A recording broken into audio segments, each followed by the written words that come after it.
സന്തോഷത്തിൻ്റെ സദ്വാർത്തയിലേക്ക് സ്വാഗതം.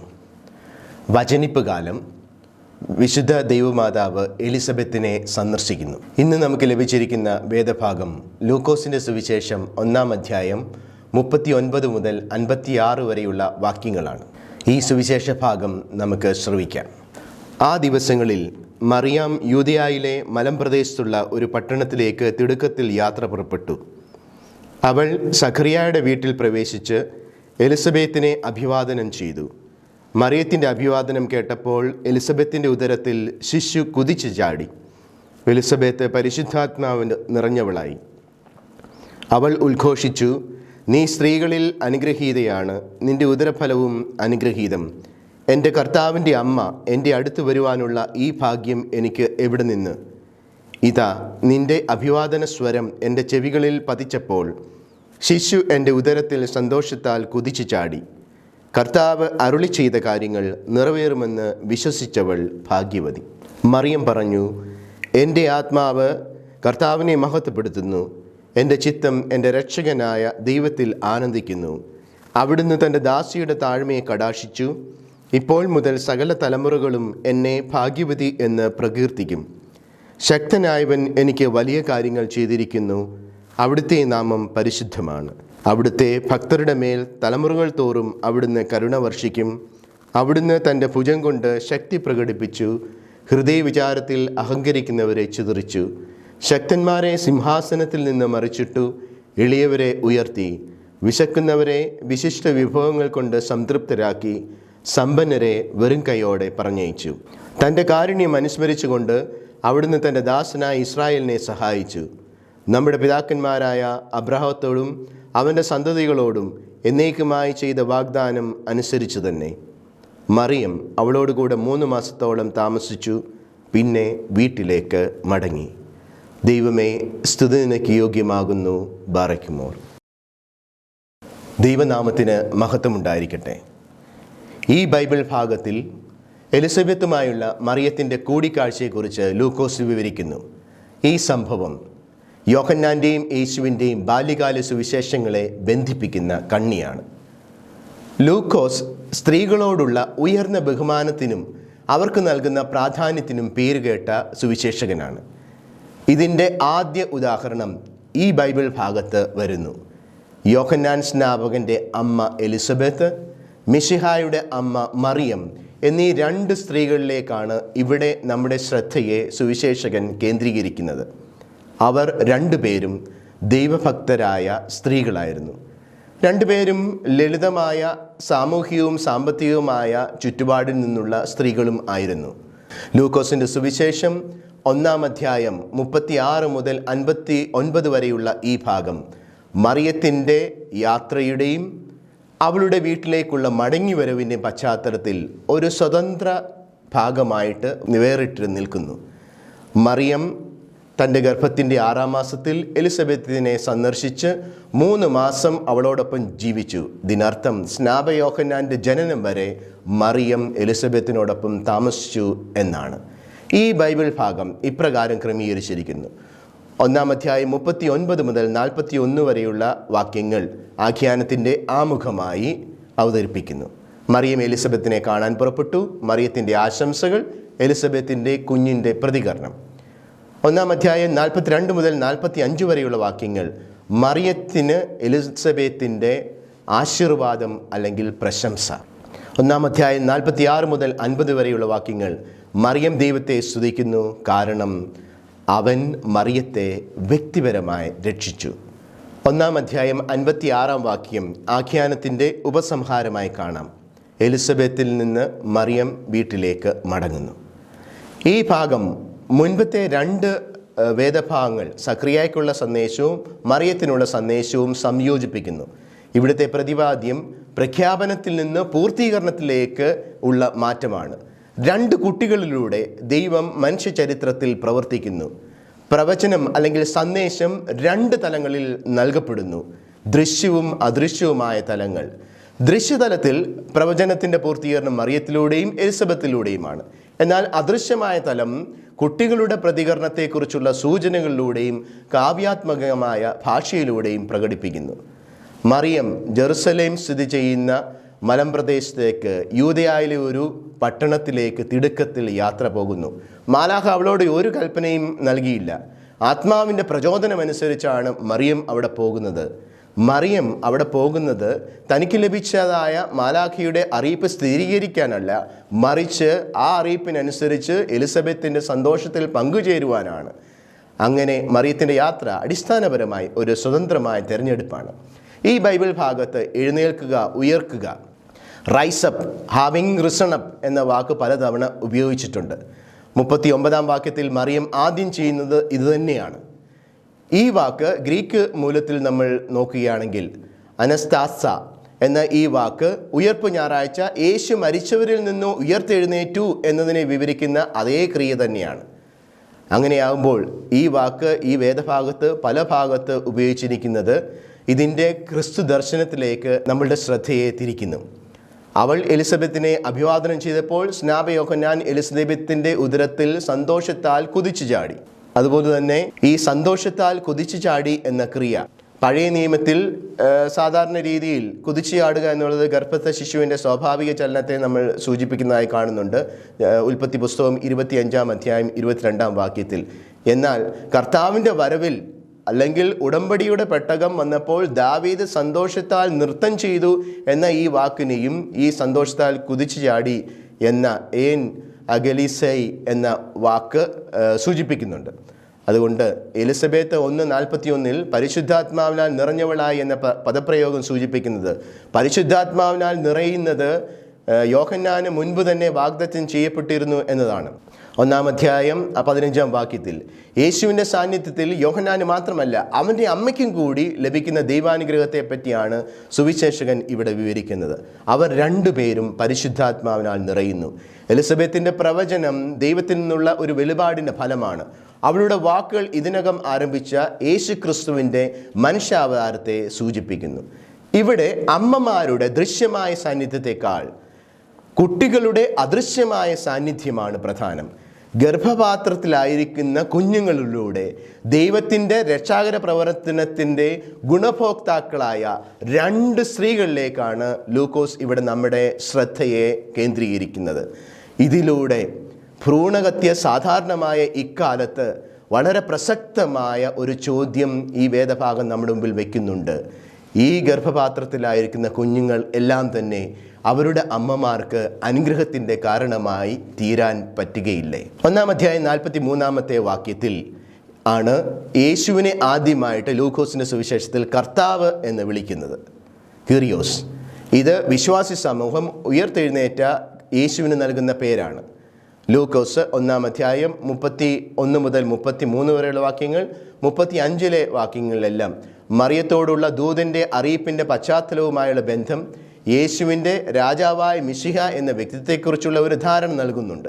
മറിയത്തിൻ്റെയും യേശുവിൻ്റെയും സന്ദർശനത്തിൽ അല്ലെങ്കിൽ മറിയത്തിൻ്റെയും ദൈവത്തിൻ്റെയും സന്ദർശനത്തിൽ നിന്ന് തനിക്ക് ലഭിച്ച സമ്മാനത്തിൽ എലിസബത്ത് ആവേശത്തോടെ ആശ്ചര്യപ്പെടുന്നു. അതുകൊണ്ടാണ് അവൾ പറയുന്നത്, എൻ്റെ കർത്താവിൻ്റെ അമ്മ എൻ്റെ അടുത്ത് വരുവാനുള്ള ഈ ഭാഗ്യം എനിക്ക് എവിടെ നിന്ന്? എലിസബത്ത് ഇതോടൊപ്പം തന്നെ 44 വാക്യത്തിൽ തൻ്റെ ഉള്ളിൽ എന്താണ് സംഭവിച്ചതെന്ന് മറിയത്തെ അറിയിക്കുന്നുണ്ട്.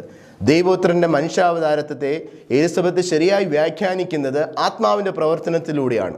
അതുകൊണ്ടാണ് അത്യന്ത സന്തോഷത്താൽ കുതിച്ചു ചാടുക എന്ന പ്രയോഗം തന്നെ ഇവിടെ സുവിശേഷകൻ ഉപയോഗിക്കുന്നത്. മറിയത്തിൻ്റെ അഭിവാദനത്താലാണ് ഈ അത്യന്ത സന്തോഷത്താൽ ഈ ഉദരത്തിലായിരിക്കുന്ന ശിശു കുതിച്ചു ചാടുന്നത്. ഇതെല്ലാം മിശിഹായുടെ ആഗമനത്തെക്കുറിച്ചുള്ള അല്ലെങ്കിൽ മിശിഹായുടെ ആഗമനത്തിലൂടെയുള്ള രക്ഷയുടെ സന്തോഷത്തിൻ്റെ ആ ഒരു കുതിപ്പാണെന്ന് എസ്കത്തോളജിക്കൽ ജൂബിലേഷൻ സുവിശേഷകൻ നമ്മെ ഓർമ്മിപ്പിക്കുന്നു. 1 അധ്യായം 45 വാക്യത്തിലൂടെ ലൂക്കോസിൻ്റെ സുവിശേഷത്തിൽ മക്കാറിയ, ഭാഗ്യവതി എന്ന അഭിസംബോധന ആദ്യമായി ഒരു വ്യക്തിക്ക് ലഭിക്കുന്നു. അത് മറിയത്തിനാണ്. മറിയത്തിൻ്റെ ഇരട്ട സ്വത്വം എലിസബത്ത് തിരിച്ചറിയുന്നു. അവളെ ഇപ്പോൾ എൻ്റെ കർത്താവിൻ്റെ അമ്മയും കർത്താവ് അരുളി ചെയ്ത കാര്യങ്ങൾ നിറവേറുമെന്ന് വിശ്വസിച്ച സത്യവിശ്വാസിയുമായും എലിസബത്ത് നിർവചിക്കുന്നു.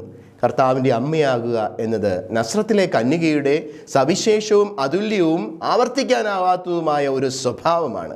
അതേസമയം വിശ്വാസിയായിരിക്കുക എന്നത് യേശുവിനെ അനുഗമിക്കുന്ന ഓരോ വ്യക്തിയുടെയും ജീവിതത്തിൽ ഉണ്ടായിരിക്കേണ്ട സാധാരണമായ ഒരു സ്വഭാവമാണ്. മറിയത്തെ ആദ്യത്തെ വിശ്വാസിയായി ലൂക്കോസ് അവതരിപ്പിക്കുന്നു. അവൾ ഓരോ വിശ്വാസിയുടെയും വചനം കേൾക്കുകയും അത് പാലിക്കുകയും ചെയ്യുന്നവരുടെ ഒരു മാതൃകയാണെന്ന് ലൂക്കോസ് വീണ്ടും പറയുന്നുണ്ട്. 8-ാം അധ്യായം 21-ാം വാക്യം, 11-ാം അധ്യായം 27 മുതൽ 28 വരെയുള്ള വാക്യങ്ങൾ. മാലാഖയുടെ അറിയിപ്പ് ലഭിച്ച അതേ നിമിഷത്തിൽ തന്നെ വിശ്വസിച്ച മറിയം ഇപ്പോൾ തൻ്റെ വിശ്വാസം തുടരുകയും ചെയ്യുന്നു. അവളുടെ മാതൃത്വം പോലും വിശ്വാസത്തിൽ നിന്നാണ് ജനിക്കുന്നത്. ദൈവം അവളോട് നിർദ്ദേശിച്ചതും അവൾ സന്തോഷത്തോടെ സ്വീകരിച്ചതും ആ ദൗത്യമാണ്. എലിസബത്തിനെ സന്ദർശിക്കുന്നതിലൂടെ മറിയം ഇപ്പോൾ നിർവഹിക്കുന്നതും ദൈവപുത്രൻ്റെ സേവനത്തിൽ തുടർന്ന് നിർവഹിക്കുന്നതും ഇതേ ദൗത്യമാണ്. വിശ്വാസിയായ അമ്മയായിരിക്കുക, അങ്ങനെ ഭാഗ്യവതിയും ആയിരിക്കുക. ദൈവത്തിൻ്റെ നിർദ്ദേശത്തോട് അതേ എന്ന് പറയുന്നതിലൂടെ തനിക്ക് പക്വമായ ഒരു വിശ്വാസമുണ്ടെന്ന് മറിയം തെളിയിക്കുന്നു. കൂടാതെ തന്നിലെ ദൈവത്തിൻ്റെ പ്രവർത്തനത്തിനായി അവൾ അവളുടെ ലഭ്യത വാഗ്ദാനം ചെയ്യുകയും ചെയ്യുന്നുണ്ട്. എന്നാൽ ഇപ്പോൾ മറിയത്തിൻ്റെ മാതൃത്വത്തിൻ്റെ ദൗത്യം ഓരോ അമ്മയ്ക്കുമെന്ന പോലെ അവളുടെ അസ്തിത്വത്തിൻ്റെ കാലയളവിന് അപ്പുറത്തേക്ക് പോകുന്ന ഒരു പ്രക്രിയയാണ്. വിശ്വാസത്തിൽ വളരുക, വിശ്വാസത്തിൽ പക്വത പ്രാപിക്കുക എന്നത്. മാലാഖ മറിയത്തെ വിട്ടുപോയപ്പോൾ നസ്രത്തിലെ ആ കന്യകയുടെ ജീവിതത്തിൽ മാതൃത്വത്തിൻ്റെയും വിശ്വാസത്തിൻ്റെയും ഈ പാത ഇതിനകം ആരംഭിച്ചിരുന്നു. ഈ പാത യേശുവിന് അത്യന്താപേക്ഷിതവുമാണ്. അതിനാൽ മറിയം എലിസബത്തിനെ സന്ദർശിച്ചത് അവരുടെ മാതൃത്വം എന്ന ദൈവവിളിയോടുള്ള അവരുടെ ക്രിയാത്മകമായ പ്രതികരണമായും അവരുടെ വിശ്വാസി എന്ന ജീവിത സ്വഭാവത്തോടുള്ള മാതൃകായോഗ്യമായ പ്രതികരണമായും നമുക്ക് മനസ്സിലാക്കാം.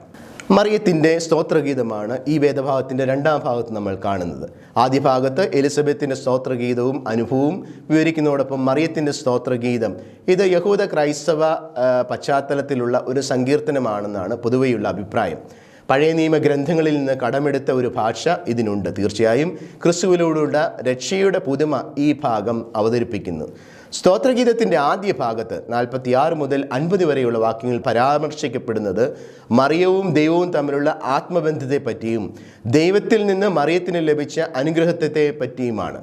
പിന്നീട് അത് എല്ലാ തലമുറകളിലുമുള്ള എല്ലാ ഭക്തന്മാരിലേക്കും വ്യാപിക്കുന്നു. 50-ാം വാക്യം. സ്തോത്രഗീതത്തിൻ്റെ 2-ാം ഭാഗം 51 മുതൽ 55 വരെയുള്ള വാക്യങ്ങളിൽ ദൈവം വിശ്വസ്തനായ ഇസ്രായേലിന് ശക്തരായ അവിശ്വാസികൾക്കെതിരെ എന്തെല്ലാം കാര്യങ്ങൾ പ്രവർത്തിച്ചു എന്നതിൻ്റെ വിശദീകരണമാണ്. ഇവിടെ ദൈവം, വിശ്വസ്തനായ ഇസ്രായേൽ, ശക്തരായ അവിശ്വാസികൾ എന്നിങ്ങനെയുള്ള 3 പരാമർശങ്ങളിലേക്ക് നമ്മുടെ ശ്രദ്ധയെ സുവിശേഷകൻ ക്ഷണിക്കുന്നു.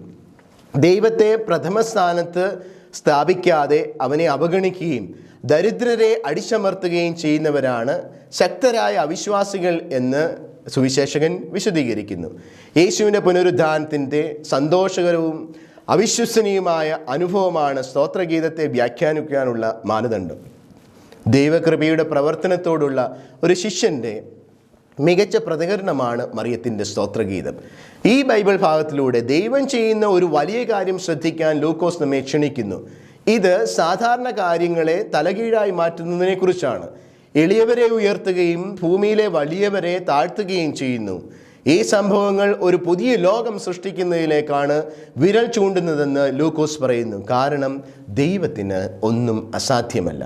കർത്താവിൻ്റെ കാരുണ്യം ദൈവജനത്തിൻ്റെ ജീവിതത്തിൽ എങ്ങനെ പ്രകടമാകുന്നുവെന്നും ദൈവത്തിൻ്റെ മഹാവിപരീതം എന്ന തത്വം എങ്ങനെ പ്രാവർത്തികമാകുന്നുവെന്നും മറിയം വിശദീകരിക്കുന്നു. ദൈവരാജ്യത്തിൽ മനുഷ്യർ പ്രതീക്ഷിക്കുന്നതിന് ഘടകവിരുദ്ധമാണ് കാര്യങ്ങൾ നടക്കുന്നത് എന്നും ഇതിലൂടെ സുവിശേഷകൻ നമ്മളെ ഓർമ്മിപ്പിക്കുന്നു.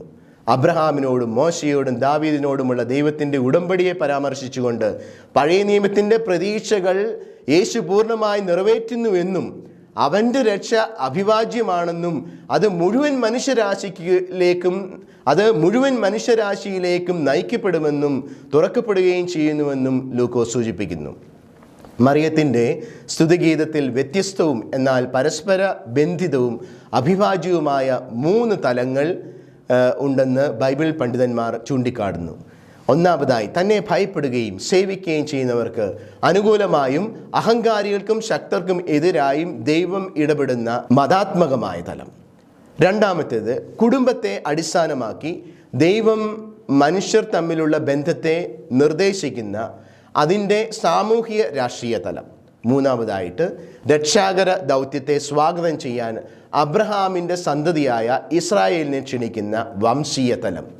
ഈ 3 തലങ്ങളിൽ ദൈവം ഇസ്രായേലിൻ്റെ പ്രതീക്ഷകളോട് ക്രിയാത്മകമായി പ്രതികരിക്കുന്നു എന്നിരുന്നാൽ തന്നെയും അവൻ അവരുടെ എല്ലാ പ്രതീക്ഷകളെയും കണക്കുകൂട്ടുകളെയും മറികടക്കുന്നു.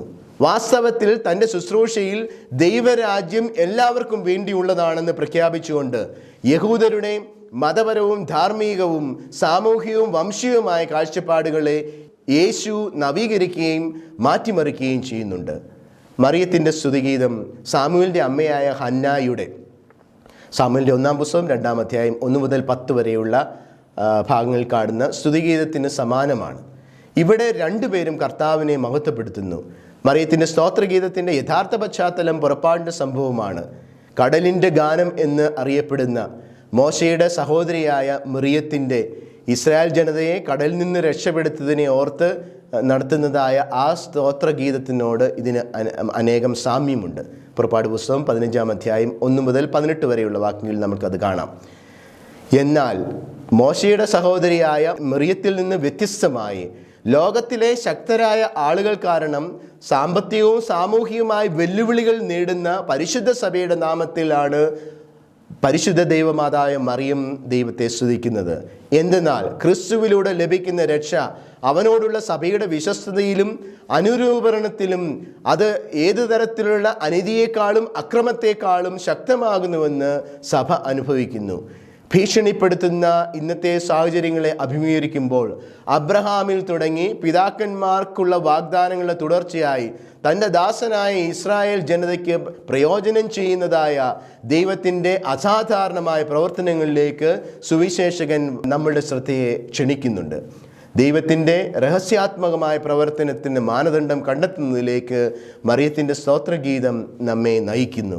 ലോകത്തിൻ്റെ വിധികളെ തകിടം മറിച്ചുകൊണ്ട് അവൻ ദരിദ്രരുടെയും എളിയവരുടെയും സഹായത്തിനെത്തുന്നു. അവരുടെ ജീവിതം തന്നിൽ ഏൽപ്പിക്കുന്ന എളിമയുള്ളവരുടെ അത്ഭുതകരമായ രീതിയിലുള്ള വളർച്ചയിൽ നന്മകളാൽ നിറയപ്പെട്ട ജീവിതാനുഭവങ്ങളിലേക്ക് ഈ വേദഭാഗം നമ്മുടെ ശ്രദ്ധയെ ക്ഷണിക്കുന്നു. ദൈവകരുണയെ ആകർഷിക്കുന്നത് ഹൃദയത്തിൻ്റെ വിനയമാണ് എന്നാണ് സ്തോത്രഗീതത്തിലെ വാക്കുകൾ നമ്മെ ഓർമ്മിപ്പിക്കുന്നു. സമൃദ്ധമായ ഔദാര്യത്തോടെ ദൈവം മറിയത്തിൽ തൻ്റെ വാഗ്ദാനങ്ങൾ നിറവേറ്റുന്നു. അതുപോലെ തന്നെ നാം ഓരോരുത്തരുടെയും ജീവിതത്തിലും ദൈവം തൻ്റെ വാഗ്ദാനങ്ങൾ നിറവേറ്റുവാൻ തയ്യാറാണ്. നമ്മൾ അവിടുത്തോട് നമ്മളുടെ സഹകരണം വാഗ്ദാനം ചെയ്താൽ മാത്രം മതി. പരിശുദ്ധ ദൈവമാതാവ് എലിസബത്തിനെ സന്ദർശിച്ചതിനെക്കുറിച്ചുള്ള ഈ വേദഭാഗം 3 കാര്യങ്ങളിലേക്ക് നമ്മുടെ ശ്രദ്ധ ക്ഷണിക്കുന്നു. 1, എലിസബത്തിൻ്റെയും മറിയത്തിൻ്റെയും സ്തോത്രഗീതം നമ്മുടെ പ്രാർത്ഥനകൾക്കും കൂദാശകൾ പരികർമ്മം ചെയ്യുന്നതിനുള്ള രീതികൾക്കും ഉദാത്തമായൊരു മാതൃക നൽകുന്നു.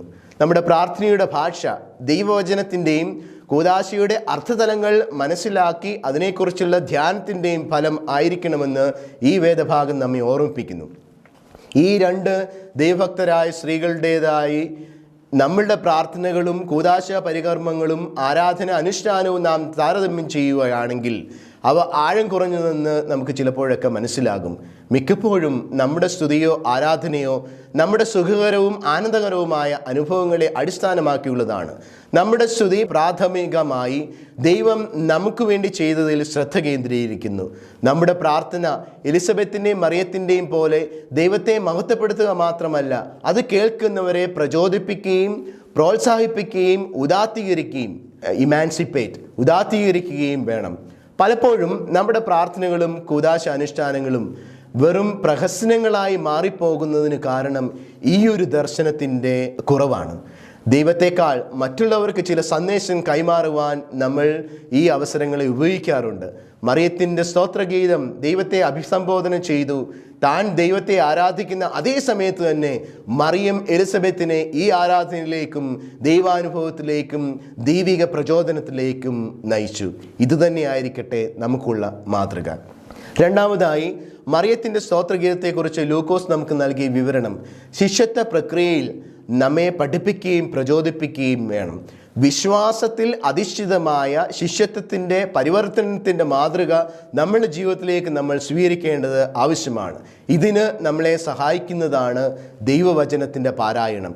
ദൈവവചനത്തിൻ്റെ വിദ്യാർത്ഥികളാകുവാൻ നാം പരിശ്രമിക്കണം. കൂടാതെ ദൈവവചനത്തിൻ്റെ അനിവാര്യതകളോടും അതിൻ്റെ പ്രത്യാഖ്യാതങ്ങളോടും അനുസരണമുള്ളവരായിരിക്കുവാനും നാം ശ്രമിക്കണം. ദൈവത്തിൻ്റെ വചനം ജീവിതത്തിൽ പാലിക്കുന്നവരായി നമ്മൾ തീരുമ്പോൾ യഥാർത്ഥത്തിൽ നമ്മൾ മറിയത്തെ പോലെ വിശ്വാസികളായി തീരും. മൂന്നാമതായി, ഒരു കുഞ്ഞിൻ്റെ ജനനത്തിനപ്പുറം മറിയത്തിൻ്റെ സ്തോത്രഗീതം കാണുവാൻ നാം പരിശ്രമിക്കണം. വീണുപോയ മനുഷ്യരാശിയെ ദൈവമായും പരസ്പരവും പുനഃസ്ഥാപിക്കുവാനും അനുരഞ്ജിപ്പിക്കുവാനുമാണ് ഈ കുഞ്ഞ് ജനിച്ചതെന്ന് നാം മനസ്സിലാക്കണം. ക്രിസ്തുവിൻ്റെ വരവ് ആളുകളെ അവരുടെ പാപങ്ങളിൽ നിന്ന് രക്ഷിക്കുന്നതിനെ അർത്ഥമാക്കുന്നുണ്ടെങ്കിലും ഇതൊരു പുതിയ തുടക്കമാണ്. അവൻ നിറവേറ്റാൻ പോകുന്ന എല്ലാ പൂർണ്ണതയുടെയും മുൻ വ്യവസ്ഥയാണ്. നമ്മൾ ഓരോരുത്തരും നമ്മുടെ ജീവിതനില എന്തു തന്നെയായാലും നമ്മുടെ ശത്രുക്കളോട് പ്രതികാരം ചെയ്യുന്നതിലൂടെ സമ്പന്നരും ശക്തന്മാരുമായവരെ പോലെ പ്രവർത്തിക്കുകയോ ചിന്തിക്കുകയോ ചെയ്യുന്നു എന്ന് ഈ വേദഭാഗം നമ്മളെ ഓർപ്പിക്കുന്നു. നമ്മെ വേദനിപ്പിക്കുവാൻ തങ്ങളുടെ ശക്തി ഉപയോഗിച്ചവരുടെ വിയോഗം കൊണ്ടുവരുവാൻ നമ്മെ സഹായിക്കുവാൻ ചിലപ്പോൾ നാം ദൈവത്തോട് പ്രാർത്ഥിച്ചേക്കാം. തകർന്ന മനുഷ്യത്വത്തിൻ്റെ ഒരു ഉദാഹരണമാണ് ഇങ്ങനെയുള്ള പ്രാർത്ഥനകൾ. എന്നാൽ ഇത്തരം പ്രവർത്തനങ്ങളിൽ നിന്ന് നമ്മൾ മാറുവാനും തൻ്റെ പ്രതിച്ഛായയിൽ മനുഷ്യരെ സൃഷ്ടിച്ച സ്രഷ്ടാവ് ഈ വികലമായ മാനവികതയെ പൂർണ്ണമാക്കുവാനും സുഖപ്പെടുത്തുവാനുമായി നമ്മളുടെ സഹകരണവും സഹായവും ആവശ്യപ്പെടുമ്പോൾ അതിനോട് ക്രിയാത്മകമായി പ്രതികരിക്കുവാൻ നമ്മളോട് ആവശ്യപ്പെടുകയാണ് ഈ വേദഭാഗത്തിലൂടെ ലൂക്കോസ് നമ്മളോട് ആവശ്യപ്പെടുന്നത്. യൽദാ തിരുനാളിന് വേണ്ടി നമ്മൾ ഒരുങ്ങുന്ന ഈ അവസരത്തിൽ കർത്താവിൻ്റെ യഥാർത്ഥ വിശ്വാസികളായി തീരുവാനും ദൈവത്തിൻ്റെ മാതൃത്വത്തെ പേറുന്നവരായി തീരുവാനും നമ്മുടെ ജീവിതത്തിൽ മറിയത്തോടും എലിസബത്തിനോടുമൊപ്പം ദൈവവചനത്തിലൂടെയും ദൈവിക ആരാധനയിലൂടെയും അനേകരെ ദൈവ അനുഭവത്തിലേക്ക് ഇമാൻസിപ്പേറ്റ് ചെയ്യാൻ കഴിവുള്ള വ്യക്തികളായി നമുക്ക് തീരാം. ദൈവം നമ്മെ ധാരാളമായി അനുഗ്രഹിക്കട്ടെ.